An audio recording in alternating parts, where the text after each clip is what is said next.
what happens then when you get a number like the square root of 48? Is 48 a perfect square number? No, right? So if we look back at the sheet that we had earlier, right? These are what we call perfect square numbers, perfect cube numbers. Perfect square numbers are the numbers out here. We have 49. If they ask me what's the square root of 49, I'll be, easy, 7. It's a whole number. But if they ask me what's the square root of 48, I don't know what the square root of 48 is, right? Square root of 48 is not obvious. It's not a perfect square number. I'm not going to get a perfect whole number as an answer. So when we're dealing with non-perfect square numbers, we need to find a strategy to do it. So here in this problem where it says the square root of 48, I'm going to give you a strategy of finding out what the simplifying square root of 48. So I'm going to give you a quick warning. There's two ways of doing it. The first way is the most popular way that everybody learns and probably initially learned, where you rewrite it as a product of a perfect square number and another number. It's used a lot. Everyone does it that way. And that's a fine and easy way for easy, easy numbers such as this first page. But when these numbers get bigger, that method doesn't really work. And notice that this is the square root. What if it was the cube root or the fourth root or the fifth root, which is what we're going to get into in this class? That method doesn't work. So I'm going to teach you another method, and I'm going to call it a factor. Instead of, they call it a factor tree sometimes, I'm going to call it a waterfall because I like waterfalls. And it looks like it's numbers being trickling down.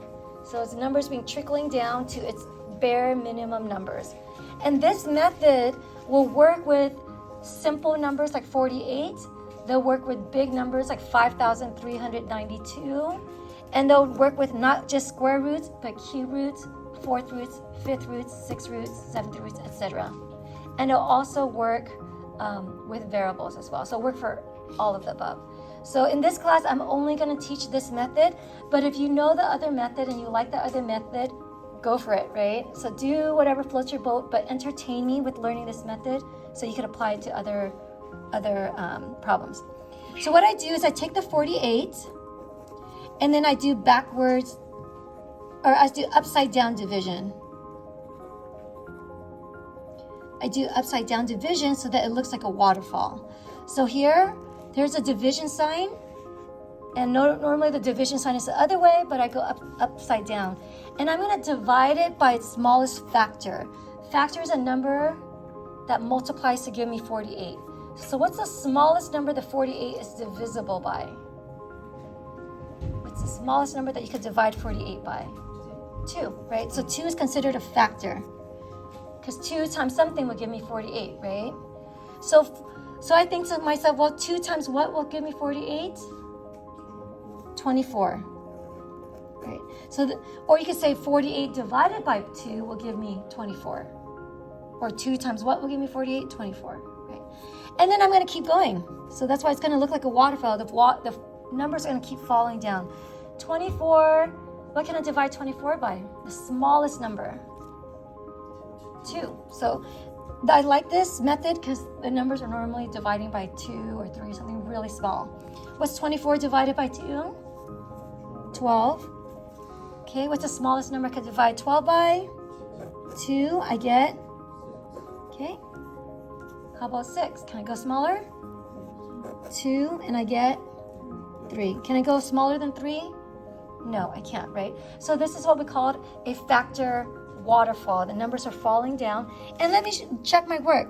So here's the number 48. So I'm claiming that 1, 2, 3, 4. There's 4 2. So 2 times 2 times 2 times 2 times 3 will give me 48. Is this true? 2 times 2 is 4 times 2 is 8 times 2 is times 3 is 48. So all of these numbers, these are the factors. If you multiply them all together, they'll give you 48. So I kind of boiled 48 down to its like bare ingredients, right? So I'm not interested in the 48. I am interested in the square root of 48. So the square root of 48,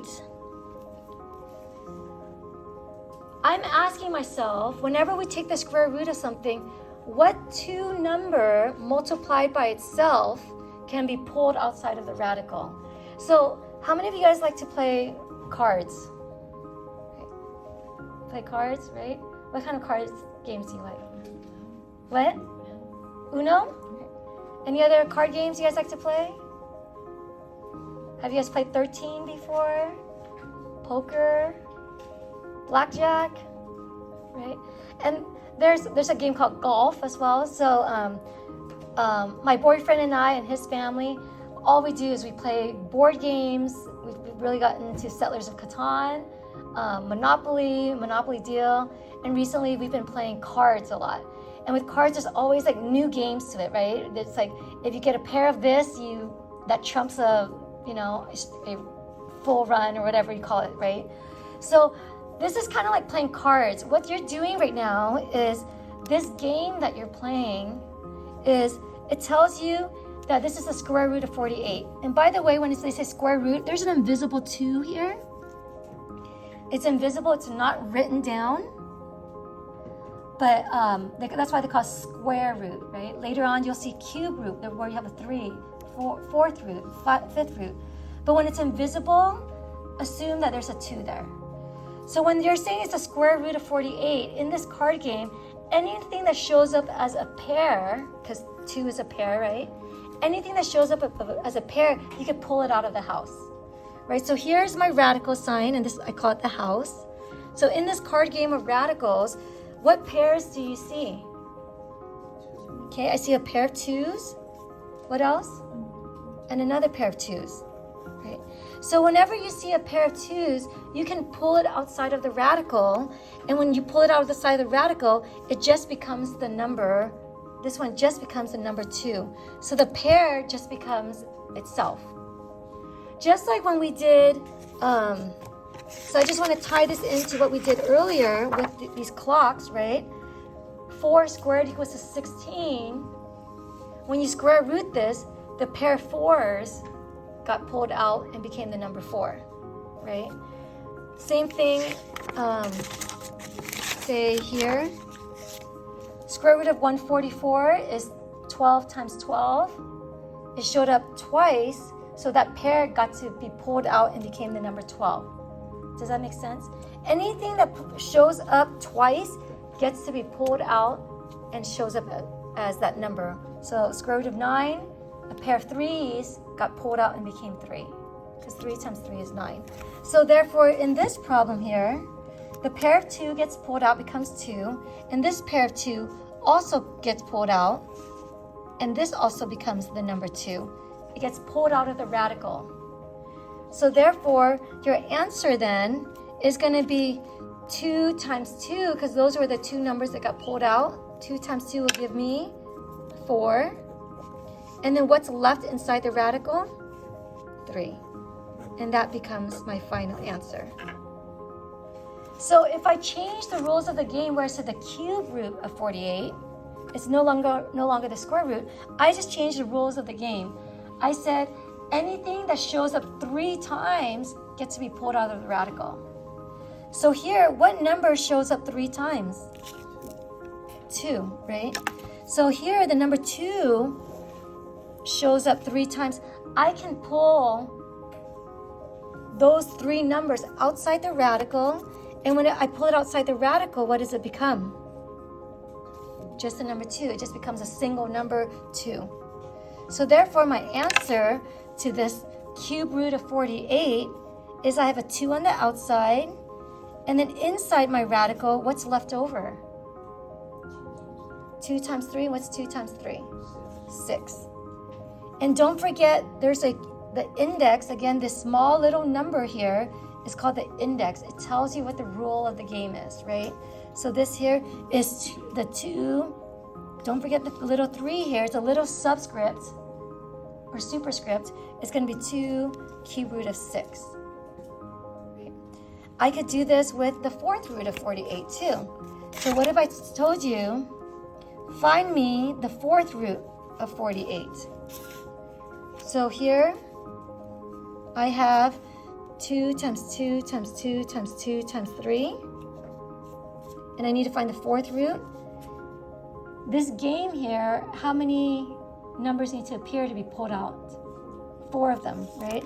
Since there's 4 of them, 1, 2, 3, 4. Since there's 4 of them, that gets to be pulled out. And when the 4 of them comes out, it just becomes a number 2, right? It just becomes a single number. So your answer for the fourth root of 48 is 2. And then the fourth root, and what's left underneath the radical sign? 3. Okay. So as you can see, by doing the waterfall method, you can find the square root of 48, the cube root of 48, and the fourth root of 48, right, without having to do much extra work.